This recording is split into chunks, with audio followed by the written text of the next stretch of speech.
kumkaribisha Dr. Dickson Mkoka, mwalimu mzuri, mtumishi mzuri wa Mungu, kijana wetu mcha Mungu. Neno la Mungu liko ndani ya moyo wake na tunamwamini Mungu anakwenda kumwaga yote aliyopewa na Bwana. Piga makofi kwa nguvu ili Bwana amtumie nasi tukapokea vipawa kutoka kwa Dr. Mkoka na mzee wetu wa kanisa. Karibu sana sana sana. Amen. Mungu akubariki. Tuombe kwa ajili ya neno la Bwana. Baba yetu na Mungu wetu, katika jina la Yesu tunakushukuru mfalme kwa mtumishi wako amesimama mbele za kanisa hili. Ninajua ya kwamba unenaji wa madhabahu utoka kwako Bwana, ukamvuvie sasa. Roho Mtakatifu akamtumie sawa sawa na mapenzi yake, vile utakavyo. Mungu wa mbinguni, tuko tayari kusikia Bwana kutoka kwako. Fungua masikio ya washirika wetu, kila mtu apokee neno litokalo katika madhabahu hii ambayo imetengwa kwa ajili ya chakula cha roho. Mbariki sasa mtumishi huyu katika jina la Mungu Baba na Mwana na Roho Mtakatifu. Amen.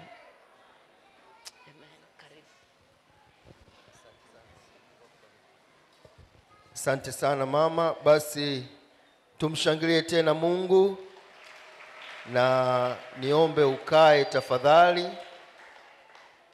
Tunaweza tukaketi. Bwana Yesu asifiwe, kanisa la Mungu. Bwana Yesu asifiwe, watu wa Mungu. Watoto, Bwana Yesu asifiwe.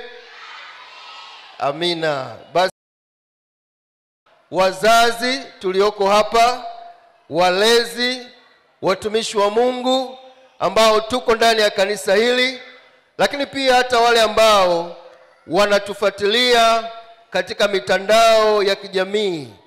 Watoto wetu katika sikukuu yao wanatuambia huu ndio wakati wa wao kumtumikia Bwana. Sio kesho, wala sio kesho kutwa, wala sio miaka 5 ijayo, bali wao wanasema huu ndio wakati.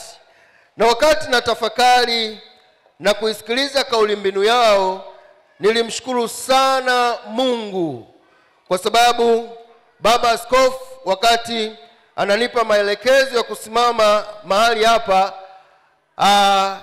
nikaingia katika kumuomba Bwana na kuomba kwamba Mungu anipe neno kwa ajili ya sikukuu na siku hii ya leo. Nami namshukuru Mungu sana kwamba kwa Roho wake Mtakatifu akanipa neno ambalo linalingana kabisa na kauli mbiu hii. Na nichukue fursa hii kwa kweli kumshukuru baba. Najua ameniombea na mama. Mungu awabariki sana. Kwa kweli nimesimama hapa najisikia vizuri, kwa sababu Roho Mtakatifu amekuwa mwaminifu. Maana wao wanasema huu ndio wakati ambao wameuona unafaa, wameona ya kwamba ndio muda wa kumtumikia Bwana. Na somo au ujumbe ambao Bwana amenipa unaenda kwa kichwa hiki: mambo ya kufanya katika kuwasaidia watoto na vijana wetu hawa kukua na kuwa Wakristo watumishi wa Mungu. Ni ajabu sana. Bwana Yesu asifiwe. Bwana Yesu asifiwe. Bwana Yesu asifiwe. Wakati watoto wamejitambua ya kwamba huu ndio wakati wao wa kumtumikia Bwana, Bwana anataka kusema na sisi watu wazima tulioko hapa, walezi, wazazi, watumishi wa Mungu, mambo gani sasa tunapaswa kufanya ili kuwasaidia watoto hawa kukua na hatimaye kuwa Wakristo wenye kuweza kumtumikia Bwana. Hili ndio somo na kichwa cha mahubiri mchana huu. Bila shaka tumefurahia na tumejisikia vizuri kuona watoto wetu hapa wakiimba. Wamekuwa na kwaya nzuri sana, tuwapigie makofi. Tumekuwa na wainjilisti na wahubiri sana wazuri, na ukweli leo tumehubiriwa sana maandiko ambayo watoto hawa wameyasema. Yako maandiko ambayo karibu yote yana jumbe nzuri sana za kutia moyo. Na wakati nawasikiliza, kwa kweli nikasema kama alivyosema mama, walimu wetu wanahitaji pongezi. Wamewekeza na kutumia nguvu, hatimaye watoto hawa tunawafurahia. Bwana Yesu asifiwe. Na nikawa najisemea moyoni, tuna watu wazima hapa katikati yetu, yawezekana kabisa hata kusimama hapa mbele na kuweza kutamka haya maandiko, wengi wetu tukiwa wa kweli. Tukiwa wa kweli. Kuna mistari imesomwa hapa ambayo yawezekana mimi niwahi kuipitia, lakini kwa maana ya mtiririko ungeniambia nisimame niirudie, kwa kweli isingekuwa rahisi. Lakini ashukuriwe Mungu, tumejisikia vizuri kuona ya kwamba watoto wetu hawa Bwana Mungu amewapa neema, kama ambavyo wamesema wako tayari kumtumikia Bwana, wametuonyesha utayari wao. Sasa sisi tunafanyaje kuwasaidia waendelee kukua na hatimaye wawe Wakristo watu wazima wanaoweza kumtumikia Mungu kama ilivyo kiu yao? Bwana Yesu asifiwe. Bwana Yesu asifiwe. Bwana Yesu asifiwe. Leo tumejisikia vizuri kuwaona wakiimba, tumejisikia vizuri kuwaona wakitaja mistari, lakini mambo hayo tunayoyaona ni matokeo ya uwekezaji. Bwana Yesu asifiwe. Haijatokea tu tumeona watoto wamesimama hapa. Kuna muda ambao umetumiwa na walimu, kuna muda ambao umetumiwa na wazazi na walezi, kuna maombi ambayo yamefanyika, kuna kutiwa moyo kwingi ambako kumefanyika. Nilikuwa namuona mwalimu mmoja hapa, wakati watoto wanaongea, yeye yuko pale anawatia moyo kwamba unaweza kufanya, endelea. Nikajisikia vizuri. Bwana Yesu asifiwe. Kwa hiyo mambo mazuri tunayoyaona kwa watoto wetu na mambo mengi walioonyesha leo ni matokeo ya uwekezaji. Bwana Yesu asifiwe. Bwana Yesu asifiwe. Hakuna kitu kizuri kinachotokea bila kuwekeza. Hakuna kitu kizuri kinachotokea bila kuwa na mpango ambao ni mzuri kuwafanya au kutekeleza ili kupata matokeo hayo. Katika maisha mara nyingi watu hufurahia matokeo, lakini ukwepa mchakato. Watu wengi wanafurahia kuona watoto hawa wanaimba, wengi tumefurahia kuona watoto hawa wanahubiri, lakini lazima tujiulize ule mchakato nyuma ya mambo hayo.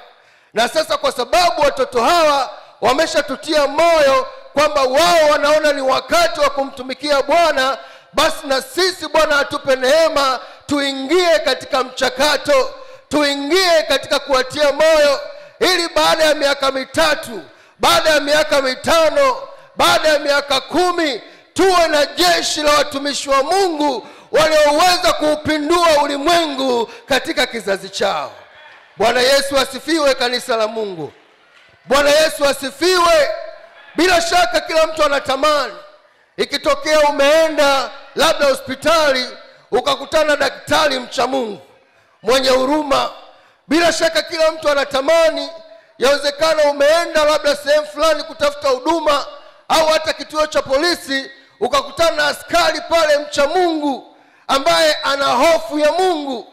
Bila shaka kila mtu anatamani, labda umekwenda katika maeneo fulani ukakutana na mtu pale anakuhudumia lakini anampenda Mungu. Watu hao, huu ndio wakati sasa hivi wa kuwekeza katika maisha ya watoto hawa, kwa sababu miaka 5 ijayo hawa ndio wauguzi wetu, hawa ndio maaskari wetu, hawa ndio madaktari wetu, hawa ndio mainjinia wetu, hawa ndio walimu wetu wa watoto wengine kule mashuleni. Na wakati huu, kwa sababu tayari Bwana ametupa fursa, yako mambo ambayo na sisi tunapaswa kuyafanya ili kuwasaidia hawa watoto wakue na hatimaye wao Wakristo wacha Mungu, watumishi wanaoweza kumtumikia Mungu katika viwango vya kuupindua ulimwengu na kumwakilisha Bwana Yesu. Bwana Yesu asifiwe. Jambo la kwanza tunalopaswa kufanya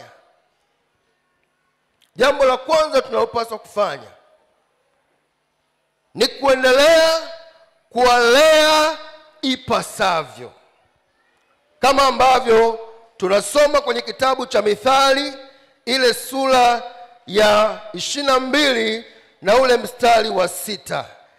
Tumeusoma na watoto wetu wameusoma, na nikafurahi sana mchungaji wangu Pastor Witness alivyosimama tu mwanzoni wakati anatuandaa kwa sikukuu hii ya watoto, aliongea mstari huu.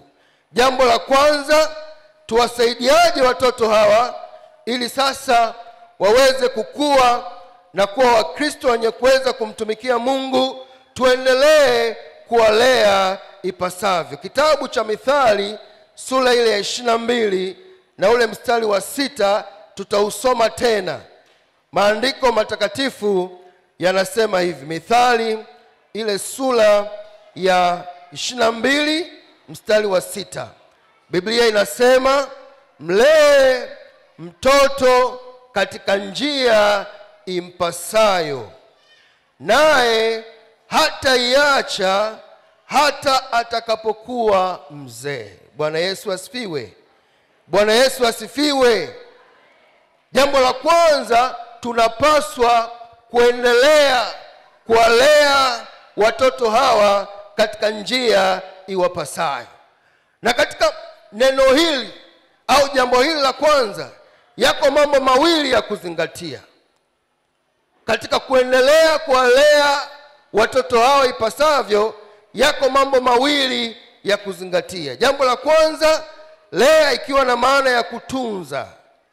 Tunza. Mtoto mmoja hapa alisema sisi ni wa thamani. Watoto ni wa thamani, ni vipawa na zawadi ambayo Mungu ametupa.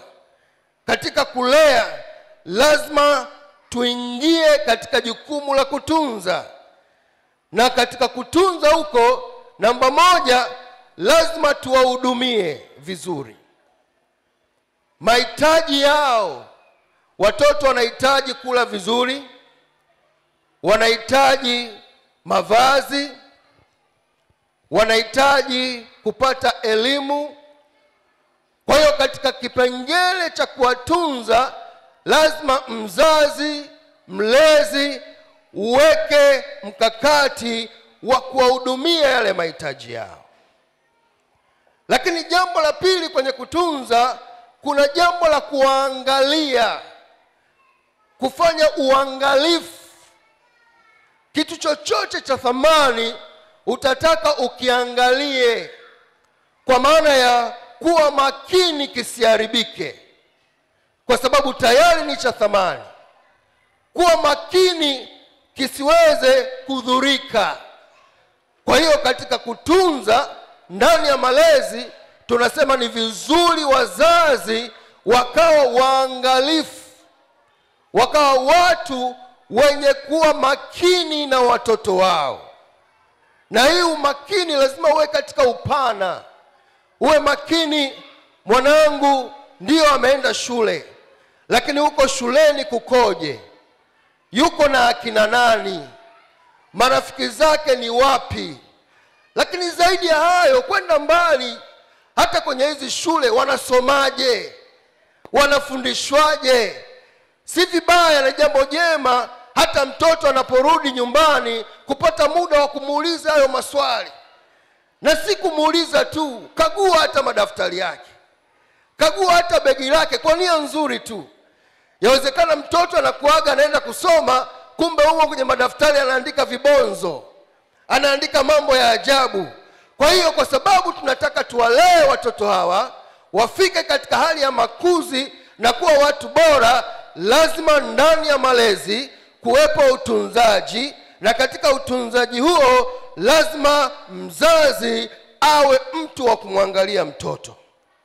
Lakini jambo la tatu katika kutunza, fahamu hali ya mtoto wako na anayoyapitia. Fahamu hali ya mtoto na anayoyapitia. Tunakumbushana tu, haya ni mambo ya muhimu. Fahamu hali ya mtoto na anayoyapitia.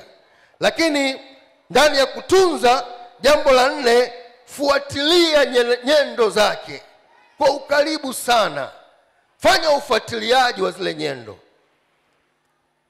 Kuwa mtu ambaye una uwezo wa kufanya tathmini ya tabia ya mwanao. Umekaa naye pale nyumbani, unaona kabisa mwanao kila anaporudi shuleni labda ni mtu ambaye kuna mabadiliko fulani, kuna hali ambayo sio. Hata kama uko busy, usifanye tu kwamba kwa sababu yuko mtu wa kazi au wako walimu au kuna Sunday school. Hilo jukumu, watumishi wa Mungu, wazazi na walezi walioko mahali hapa, ni jambo ambalo wewe kama mzazi pale nyumbani, kama mlezi pale nyumbani, ni jukumu lako. Usimsukumie mtu. Bwana Yesu asifiwe. Bwana Yesu asifiwe. Bwana Yesu asifiwe. Kwa hiyo tunasema ili uweze kutimiza jukumu hilo la kutunza katika kulea, mzazi jitahidi kutengeneza urafiki wa karibu na mtoto. Tengeneza urafiki wa karibu na mtoto. Jitahidi kwa neema ya Mungu pale nyumbani mtoto asikuone wewe ni polisi. Mungu akupe neema ujiweke katika namna ambayo mtoto anaweza akakuona wewe ni rafiki wa kwanza ambaye ana uhuru, ana uwezo wa kuweza kujieleza na kuweza kuwakilisha mambo yake. Kwa nini? Kwa sababu mzazi au mlezi pale nyumbani, wewe ndiye ambaye mchungaji amesema unakaa na mtoto masaa mengi zaidi kuliko mtu mwingine yeyote. Najua tuna watoto ambao wanasoma boarding, sasa hivi wako likizo. Jitahidi kupata nao muda. Tengeneza urafiki, kujua yanayoendelea ni yapi, hasa katika nyakati hizi ambazo kuna uharibifu mwingi huko duniani, hasa katika nyakati hizi ambazo shetani ameingiza mambo maovu, hata akiwatumia watoto wengine ambao hawamjui Mungu. Na watoto hao ndio ambao mwanao au kijana wako anaishi nao. Kwa lazima utengeneze urafiki ili mtoto huyo aweze kuwa na uwezo wa kujieleza. Lakini jambo la pili, mzazi au mlezi, jifunze kusikiliza. Jifunze kusikiliza. Jifunze kuwa na muda wa kumsikiliza mwanao akijieleza. Usiwe tu prescriptive, yani usiwe mtu wa kutoa maelekezo tu, lakini pata muda wa kuweza kumsikiliza.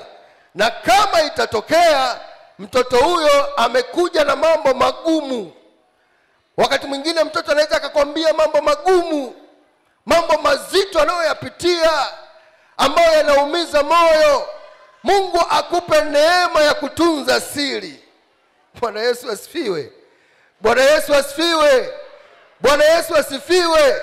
Libebe lile jambo kama mzazi, libebe lile jambo kama mlezi.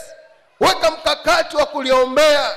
Unaweza ukamshirikisha mume wako au mke wako, unaweza ukawashirikisha wachungaji, lakini katika mambo yote jambo hilo litunze, liwe siri.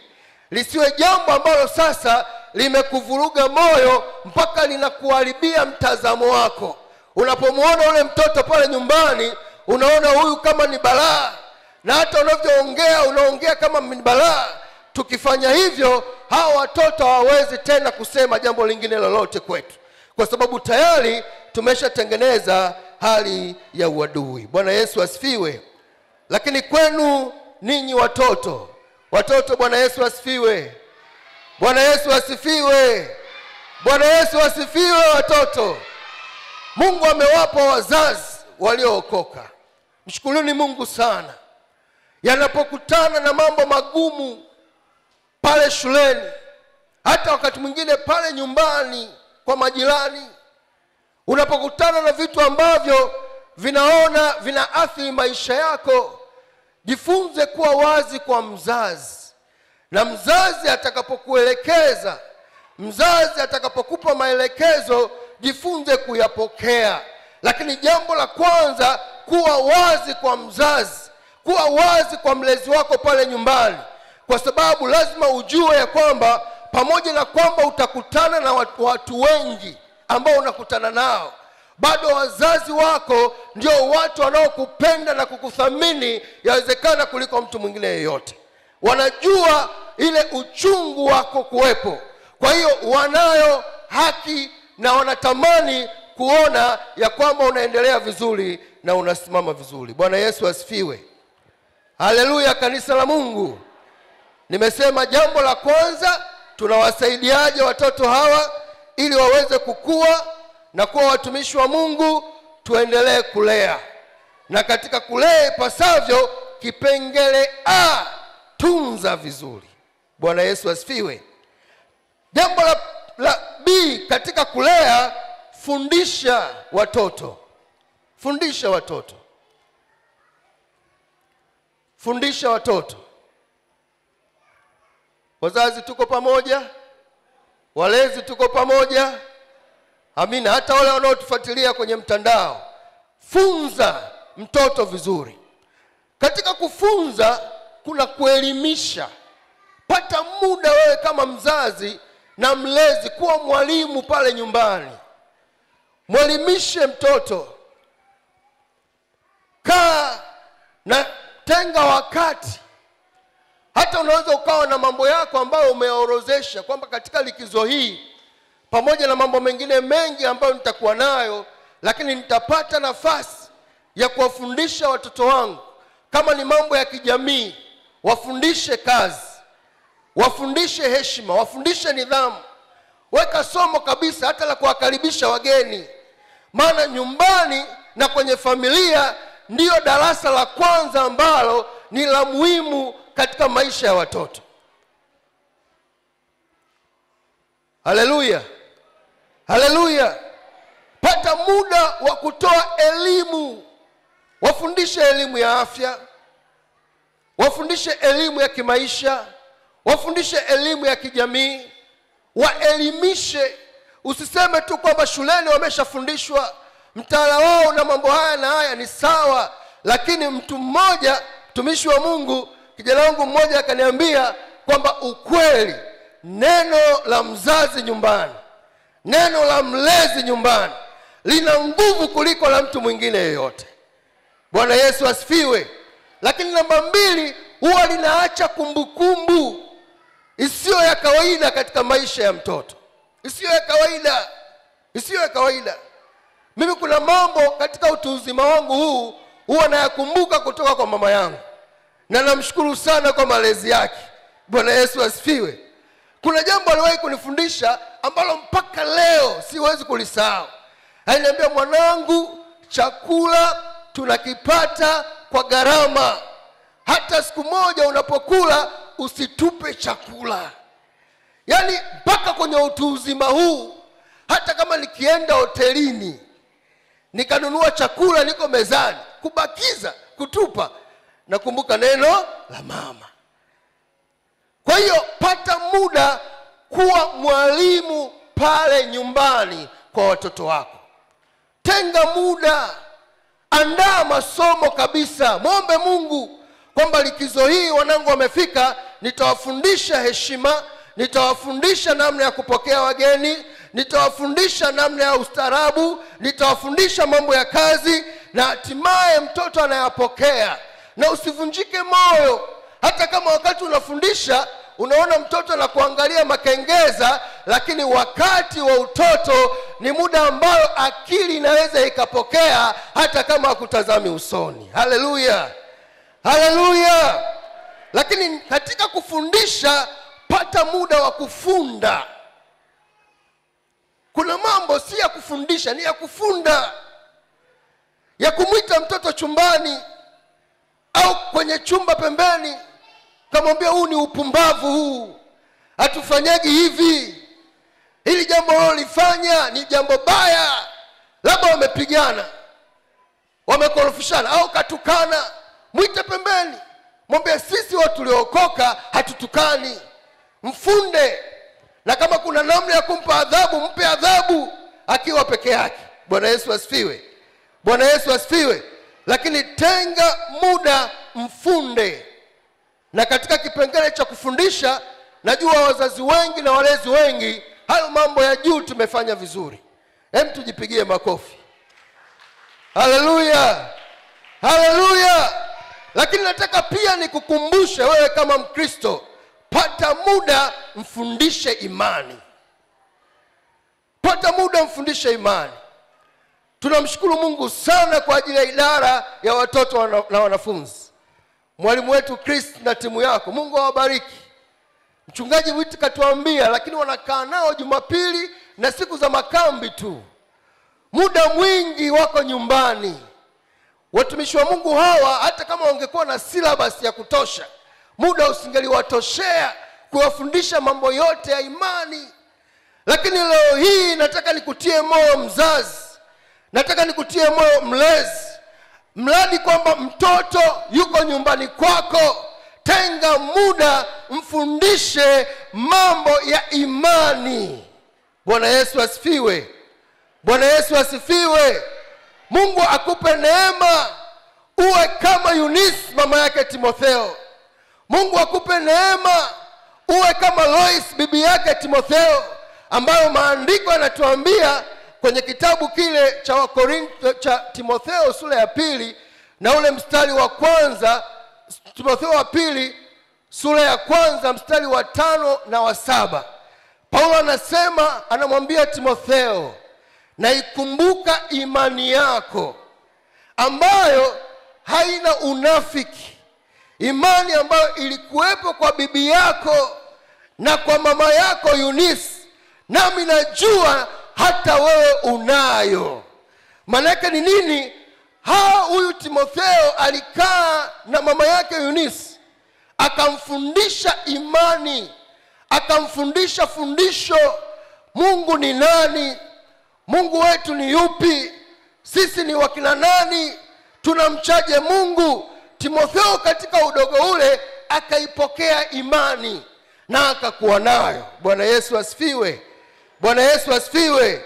Mtu mmoja, mtumishi wa Mungu, alisema hivi, mzazi ndiye mtu wa kwanza katika kuijua na kuiona udhaifu wa mtoto na kushughulika nao. Lakini pia mzazi ndiye mtu ambaye huiona kwa mapema huduma ya mtoto wake, na hivyo anapopata nafasi ya kumjaza neno la Mungu na kumfundisha kweli ya Mungu, mtoto huyo hujenga msingi ambao hautasahaulika. Bwana Yesu asifiwe, Bwana Yesu asifiwe. Kwa hiyo tumesema hivi, tunapotaka sasa tuwasaidie hao watoto ambao leo wametuambia wako tayari kumtumikia Bwana. Nimeipenda kauli mbiu hii. Labda turudie tena, watoto, watoto,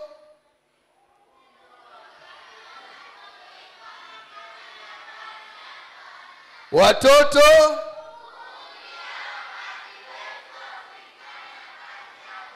Amina. Tuwapigie makofi wazazi. Wao wanasema huu ndio wakati wao wa kuifanya kazi ya Bwana. Sisi walezi, wazazi, jukumu letu la kwanza, tuendelee kuwalea kwa kuwatunza na kuwafundisha. Bwana Yesu asifiwe. Jukumu la pili, jambo la pili, tuwatie moyo na kuwapeleka kwa Yesu. tuwatie moyo na kuwapeleka kwa Yesu. Naomba tusome Marko ile sura ya 10 na ule mstari wa 13 na 16. Tuwapeleke au tuwalete kwa Yesu. Marko sura ya 10 mstari ule wa 13 na 16. Maneno ya Mungu yanasema hivi: basi wakamletea watoto wadogo ili awaguse. Wakamletea. Hawa ni wazazi, walezi, na sehemu nyingine Biblia inasema watu, kwa maana ya jamii ya watu waliona ni vyema wawapeleke hao watoto kwa Yesu. Maandiko yanasema wanafunzi wake wakawakemea. Ajabu sana. Ajabu sana. Wazazi, walezi, watumishi wengine wa Mungu huko wamewakusanya hao watoto, wanawapeleka kwa Yesu. Wanafunzi wa Yesu wakawakemea. Biblia nyingine, tafsiri nyingine nasema wakawakataza kwa maneno makali, wakawavunja moyo wale watoto pamoja na wazazi wao. 14, sikiliza vizuri. 14 Biblia inasema ila Yesu alipoona alichukizwa sana. Alichukizwa. Kile kitendo cha wanafunzi kuwakataza, kuwakemea kwa ukali wale wazazi, wale walezi, wale watoto wanaokuja kwa Yesu. Maandiko yanasema Yesu alichukizwa. Biblia nyingine inasema Yesu akawakwa hasira moyoni mwake. Alafu Biblia inasema akawaambia, waacheni watoto wadogo waje kwangu, msiwazuie, kwa maana watoto wadogo kama hawa ufalme wa mbinguni ni wao. Bwana Yesu asifiwe. Kanisa la Mungu, Bwana Yesu asifiwe. Tunataka tuwasaidie watoto wa kizazi hiki ili waje kukua na kuwa watumishi wa Mungu. Tuwalete kwa Bwana Yesu. Tuwe na mpango wa makusudi wa kuwaleta kwa Yesu. Maana yake nini? Mzazi au mlezi, weka mkakati wa kumtambulisha mtoto wako kwa Yesu. Pale nyumbani fanya nao ibada. Waambie Yesu ni Mwokozi. Waambie kwamba sisi tulikuwa wenye dhambi, tulipaswa kwenda jehanamu, lakini tunasoma Biblia, Mungu alitupenda na akaupenda ulimwengu, na katika kuupenda huku ulimwengu Yesu akaja. Huyu Yesu mnafundishwa kule Sunday school. Huyu Yesu tunayemhubiri, yeye ni Mwokozi wa ulimwengu. Yeye alilipa adhabu ya gharama yetu. Tukimwamini tunakuwa salama. Watambulishe watoto wako kwa Yesu. Bwana Yesu asifiwe. Bwana Yesu asifiwe. Jambo nilokuja kujifunza, wazazi na walezi wengi, anaweza akahubiri mtaani, anaweza akatoka akaenda kufanya uinjilisti, lakini asithubutu kukaa na mtoto wake kumhubiria injili. Asithubutu kukaa na mwanae kumwambia kweli ya injili. Hapana, tunataka tuwasaidie hawa watoto wa kizazi hiki. Mungu atupe neema, tuwapeleke kwa Bwana Yesu. Haleluya, haleluya. Andiko kama hili katika Mathayo na Luka anasema hili jambo la kuwapeleka kwa Yesu lilikuwa ni la wazazi, walikuwepo walezi na watu. Tuna watoto huko mitaani. Leo tumeambiwa tuna shule, na tunamshukuru Mungu kwa taifa letu limetoa uhuru wa vipindi vya dini. Bwana Yesu asifiwe. Hapa tunavyosema tayari kuna mkakati wa serikali wa kuruhusu ufundishwaji wa vipindi vya dini mashuleni. Lakini walimu wanafahamu kama kuna changamoto tulioipata katika makanisa yetu haya ya kiroho ni kuwapata walimu wa kwenda huko. Na nikwambia ukienda huko na Bwana akikupa neema ya kusimama pale, utasimama mbele ya mtoto wa kila aina. Wa kila aina. Na wakati mwingine walimu atakusaidia kuwakusanya. Na huko tukienda tuwatambulishe Yesu. Bwana Yesu asifiwe. Tusisubiri mpaka wamekuwa watu wazima. Watu wakisha komaa akili na mioyo, wakati mwingine kuwaingizia Yesu inahitaji neema kubwa. Lakini ukitoka hapa ukaenda shule moja hapo, nakwambia ukasimama tu hapa vile ulivyo na utu uzima wako, vile ulivyo wewe kama mama, ukasema wanangu Mungu anawapenda na mimi nilikuwa kama ninyi, Yesu akaniokoa, wangapi wanataka kuokoka? Utashangaa lundo la watoto wanaookoka hapa wa kila aina. Na hao nikwambia wanaokuja kwa Yesu, usifikiri kwamba wanatania. Bwana Yesu asifiwe. Bwana Yesu asifiwe. Wanaipokea imani. Maana Yesu anasema watoto kama hawa ufalme wa Mungu ni wao. Maana yake ni kwamba Yesu alikuwa anawaambia kwamba watoto ni watu ambao wanampokea yeye bila maswali, na wakisaidiwa hatimaye wanakuwa watumishi wa Mungu, na Mungu anatupa jeshi kubwa la kupindua kizazi chetu. Bwana Yesu asifiwe. Lakini kabla sijamaliza pointi hii, niongee kwa habari ya wanafunzi wakatisha tamaa. Biblia inashangaza sana. Wamama, wazazi, walezi wanampeleka watoto kwa Yesu, alafu wanafunzi wanawakemea. Ndivyo tunavyoona hata wakati mwingine hapa kanisani. Kuna watoto wanaoweza kuja hapa, wanakuja kwa ajili ya kumpa Yesu maisha, au kuja tu kuwa kama washirika hapa. Lakini kuna watu na mtoto kama mtoto anaweza akaja hapa yuko hovyo, hajielewi, hajitambui. Lakini wewe usifanye kazi kama wale wanafunzi wa Bwana Yesu. Haleluya, kanisa la Mungu. Usifanye kazi kama wanafunzi wa Yesu. Kama umewaona watoto, watie moyo. Kama umeona watoto, wahamasishe kwamba unaweza kumpa Yesu maisha, unaweza kusimama, unaweza kuendelea mbele. Na hapo hapo niunganishe, badala ya kuwazuia, tufanye jambo la tatu ambalo ni la mwisho kwa sababu ya muda. Bwana Yesu asifiwe. Hao watoto wanapokuja kwa Yesu, wanapokuja kanisani, kama wameletwa na wazazi kama hivi, au wameletwa na jamaa, au wamekuja wenyewe, Mungu atusaidie kufanya jambo la tatu. Tuwasaidie watoto hawa kuwafanya kuwa Wakristo na wanafunzi wa Yesu. Haleluya. Haleluya. Tuwapokee katika hali zao. Wengine wanaweza wakaja na staili za maisha waliokuwa nayo huko kwenye familia zao. Wengine wanaweza wakaja na mkao wa kitabia walizotoka nazo kwenye jamii zao. Lakini kazi ya kanisa, kazi ya Wakristo ndani ya kanisa ni nini? Ni kunyosha mikono, kuwapokea na kuwatia moyo, alafu tuwaonyeshe tabia na mwenendo wa Ukristo. Hawa watoto wajifunze Yesu wakituangalia, wajifunze upendo wakituangalia, wajifunze kusamehe wakituangalia. Kwa nini? Kwa sababu ni wajibu wetu kuwasaidia wawe Wakristo na watumishi wa Mungu. Haleluya.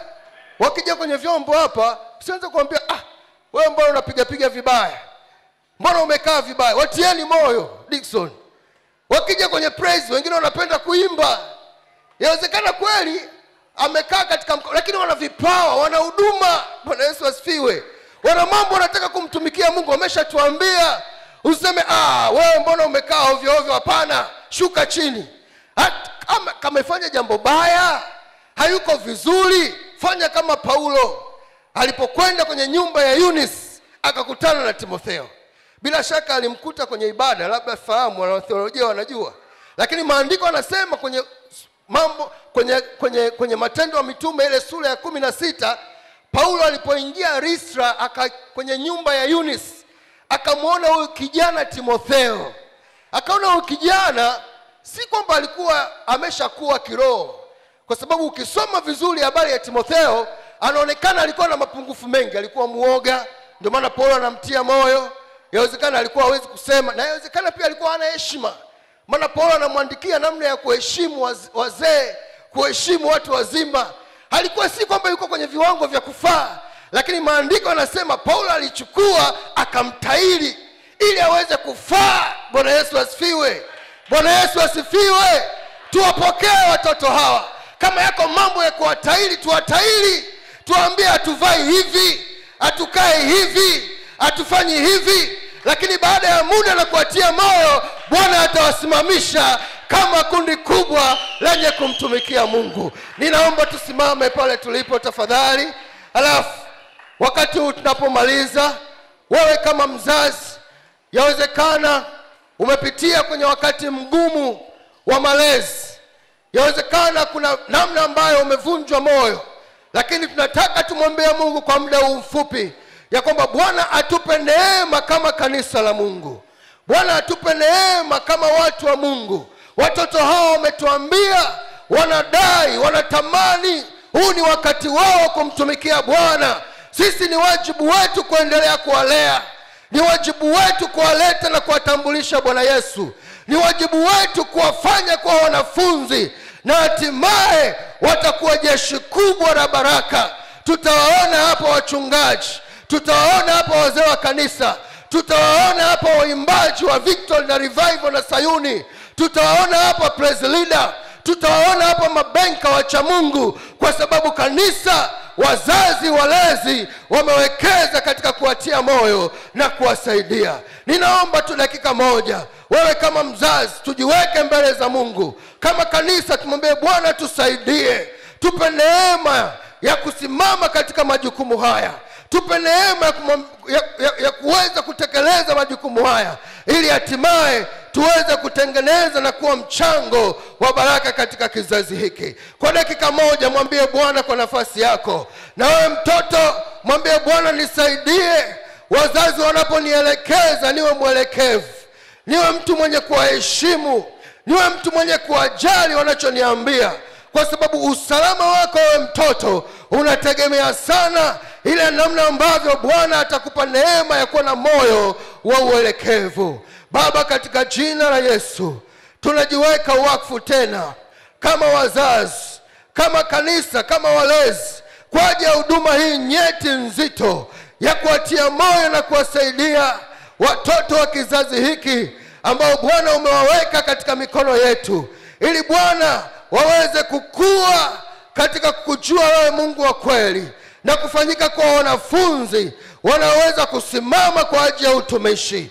Mungu, ninakuomba katika jina la Yesu, wape neema Bwana, wape neema Bwana wazazi, wale ambao wanatusikia kwenye mitandao ya jamii, hata sisi ambao tuko mahali hapa, neema ya kusimama katika huduma hii na kulitumikia shauri lako kwa ufanisi. Tunaombea watoto wetu Bwana, tunakusia kwamba Mungu wa rehema ukawape moyo wa usikivu, moyo wa uchaji, moyo wa uelekevu, ili hatimaye tukawe na kizazi bora cha watumishi wa Mungu wanaofaa kama akina Timotheo, watu ambao walisaidiwa tangia utoto wao, walifundishwa maandiko, wakapata imani, wakatiwa moyo ndani ya kanisa, hatimaye wakawa vyombo bora vya kukutumikia wewe. Tunawaacha mikononi mwako na katika neema yako, katika jina la Yesu aliye Bwana na Mwokozi wetu. Wote tuseme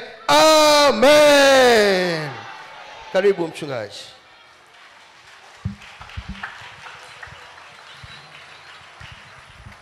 Naomba tuinamishe vichwa vyetu. Inamisha kichwa chako pale ulipo. Inamisha kichwa chako wote pale ulipo. Niulize, asubuhi ya leo kuna mmoja katikati yetu nasema, Mungu ninakuhitaji Bwana. Ninahitaji mfalme uzima, mahusiano yangu na wewe yarejeshwe kwenye mstari. Pengine unasema asubuhi ya leo haujui kama mauti kikukuta baada ya mkutano huu, baada ya ibada hii, utaenda mbinguni ama utaenda mbinguni. Haujui mahusiano yako na Mungu yako sawa ama yako sawa. Hii ni nafasi asubuhi ya leo ya kurejesha mahusiano yako na Mungu kwenye usahihi, kama vile neno la Mungu linavyosema. Kama Yesu si Bwana na Mwokozi wa maisha yako, naomba unyanyue mkono wako juu. Nasema, mchungaji, ninaomba maombi.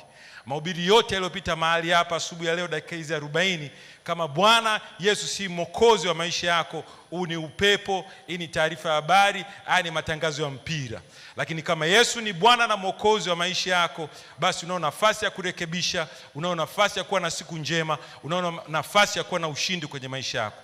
Nani asubuhi ya leo anasema, ninaomba Bwana Yesu unipokee mfalme uzima, usafishe moyo wangu, usafishe mfalme uzima maisha yangu, unitie nguvu niishi katika nuru ndani ya neno lako, na utakapochukua kanisa mfalme, na mimi niwe na nafasi katika ufalme wako kule mbinguni. Nani anasema hivyo asubuhi ya leo? Naomba unyoshe mkono wako juu. Naomba unyoshe mkono wako juu. Tafadhali nyosha mkono wako juu. Naomba usimame pale ulipo. Simama pale ulipo. Naomba usogee hapa mbele. Sogea hapa mbele. Yote alinyosha mkono wake, naomba usogee hapa mbele. Sogea hapa mbele. Sogea hapa mbele. Usiangalie nyuma. Umenyosha mkono wako, njoo hapa mbele. Njoo hapa mbele. Naomba tusindikize ambao umenyosha mikono yako. Njoo hapa mbele mtoto mzuri, usiogope. Njoo hapa mbele binti mzuri. Yote ambao unyosha mkono, kama unyosha mtoto mkono, njoo hapa mbele. Njoo hapa mbele. Njoo hapa mbele tafadhali. Njoo hapa mbele mtoto, usiogope. Kama kuna mtu amenyosha mkono uko nyuma, mtoto usimdharau. Naomba uje hapa mbele. Njoo hapa mbele mtoto mzuri. Mimi nikata shauri kanisa hili mwaka 85 Januari, na Mungu akanitia nguvu. Bado Yesu anaishi ndani yangu. Njoo hapa mbele. Nilikuwa na miaka 10. Kanisa zima naomba usimame. Simama pale ulipo tafadhali. Simama pale ulipo. Turudie maneno haya watoto wazuri. Sema, Bwana Yesu. Ninakuja mbele zako. Na kukabidhi maisha yangu. Kuanzia leo mimi ni mtumwa wa neno lako. Ingia ndani yangu. Safisha moyo wangu. Safisha maisha yangu. Kuanzia leo ninakataa maisha machafu ndani ya imani ibilisi. Niwezeshe Bwana kuishi katika nuru. Futa jina langu katika kitabu kile cha mauti. Andika jina langu katika kitabu cha uzima. Niwezeshe Bwana nikuwakilishe wewe mfalme. Nikutumikie wewe Bwana. Nikutangaze wewe Bwana. Kanisa zima nyosha mikono yako kumbele, tuombe baraka watoto wao. Nyosha mkono wako mbele. Mchungaji Kitoe, naomba ongoze maombi haya baraka.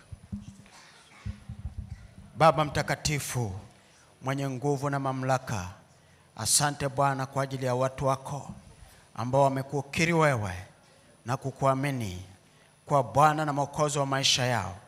Tunaombea baraka na neema ya kusimama imara katika imani hii iliyo takatifu sana. Bwana, wasiache na wakaitangaze kila mahali watakapokuwepo. Tunatamka baraka kwao na mafanikio makubwa katika maisha yao.